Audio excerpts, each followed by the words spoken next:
Welcome to today's Explainer. We are jumping right into the fascinating and honestly deeply unsettling philosophical world of Sayaka Murata's convenience store woman. Imagine this. You've got a woman named Keiko Furukura. She's 36, she's single, and she has worked at the exact same convenience store, Smile Mart, for 18 years. Literally no career plan, no husband, no kids. To anyone just looking from the outside, her life seems completely stalled out. And that brings us right to the central tension we're looking at today. Society assumes Keiko's life is defective, right? That it's incomplete, or that there's just something deeply wrong with her. But Keiko, she sees her own life as functioning, predictable, and perfectly content. It's what makes her such a compelling character. She completely rejects this baseline assumption that she somehow needs to be fixed. Okay, let's dive into this. Here's our roadmap for today. First, we'll meet Keiko. Then, we'll ask who decides what is normal. After that, we'll look at the cost of passing.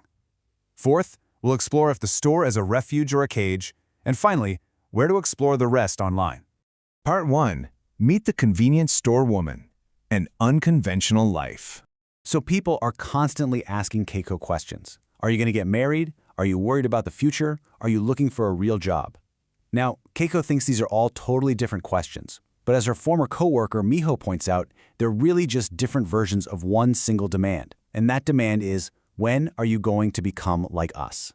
Because society doesn't just want you to be happy, it wants you moving in a very specific, approved direction. Part 2. Who decides what is normal? The rules of society. I really want you to ask yourself, who actually decides what a normal life looks like? Keiko points out something pretty fascinating here. When people say, oh, society expects this, who is society? It's not everybody. Nobody actually knows who invented these rules, and yet everyone enforces them. And if you break them, like Keiko does just by existing outside that typical timeline, you get punished with this endless, exhausting barrage of questions. So how do you even survive that? Well, Keiko discovers a highly efficient tool. Recognizable answers. When people badger her about being single, if she just says she isn't interested, people demand to know why. Makes them super uncomfortable.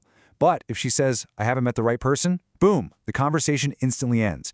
People know exactly how to process that. They can just say, oh, you'll meet someone. Society basically provides a script for you. And this leads to a massive realization from Miho.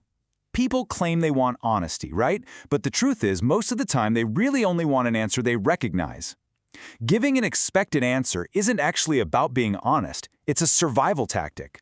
It's just a way to keep social interactions short, polite, and comfortable for the other person. Part 3. The cost of passing. Manufacturing a self. Think about it for a second. What does it actually cost to pass as normal?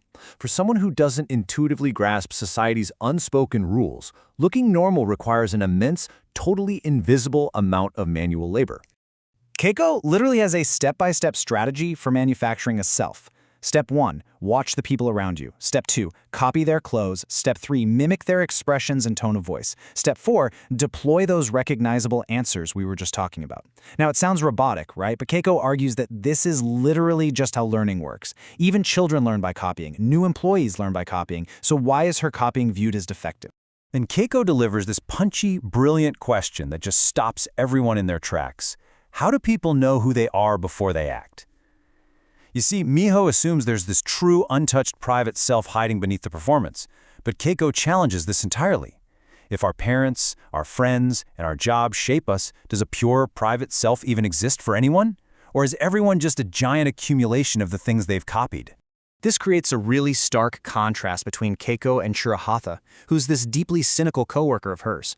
Shiraha sees this adaptation as a horrific dystopia. He firmly believes society trains you to be a useful machine and strips away your freedom. But Keiko, she takes an incredibly pragmatic view.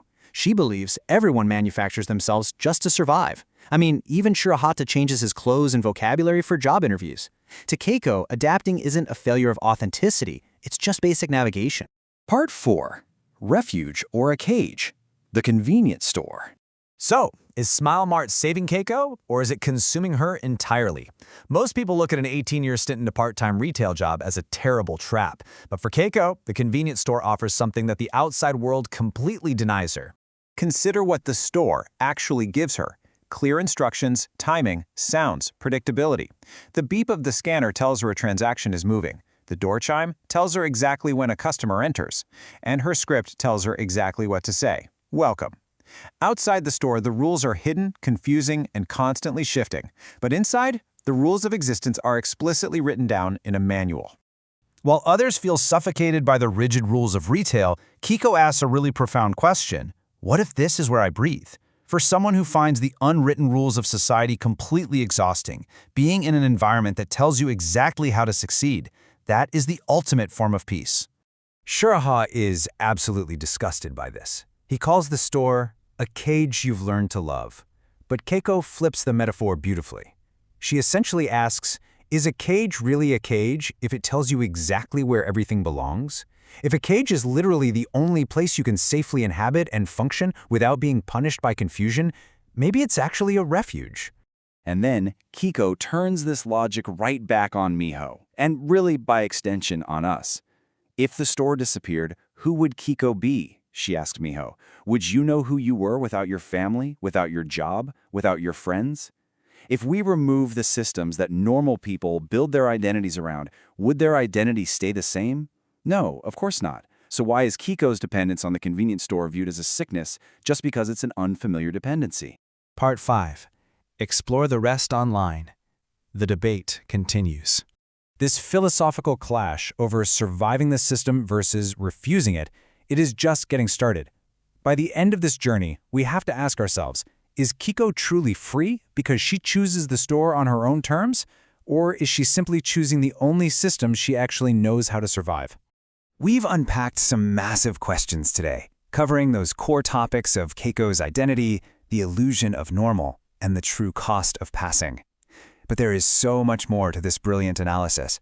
To dive into the rest of the conversation and find out whether Keiko's ultimate choice is an act of liberation or total surrender, you've got to read the rest. Just visit imaginarytalks.com/convenience-store-woman normal life Keiko identity.